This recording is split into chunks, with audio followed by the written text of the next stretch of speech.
তুমি 18 বছর বয়সে কি করেছিলে? আর এই ছেলেটা 18 বছর বয়সে হাসতে হাসতে ফাঁসি নিয়েছিল। নাম ক্ষুদিরাম বসু। এই সাহস তার রাতারাতি আসেনি। 13 বছরে বন্ধু দেশি কাপড় পরায় সবাই হাসছিল। ক্ষুদিরাম বললেন, দেশের কাপড়ে লজ্জা কিসের? এটা তো গোলামির চিহ্ন নয়। এক কথায় সবার ভুল ভেঙে দিলেন। আরেকদিন শীতে ভিখারি কাঁপছিল। ঘরে ছিল শুধু বাবার স্মৃতির শাল। দ্বিধা না করে সেটাই দিয়ে দিলেন। পরিবার বলল, বিক্রি করবে? ক্ষুদিরাম বললেন, ক্ষুধার্ত মুখে ভাত উঠলে তবে স্মৃতি সার্থক। বিচারক মৃত্যুদণ্ড দিলেন, কিন্তু তিনি হাসছিলেন।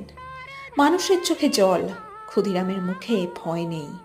ভগবদ্গীতা হাতে নিয়ে বললেন, দেশের জন্য আত্মত্যাগ সৌভাগ্য। 11ই আগস্টের সেই ভোরে 18 বছরের ক্ষুদিরাম হয়ে উঠল স্বাধীনতার ইতিহাস।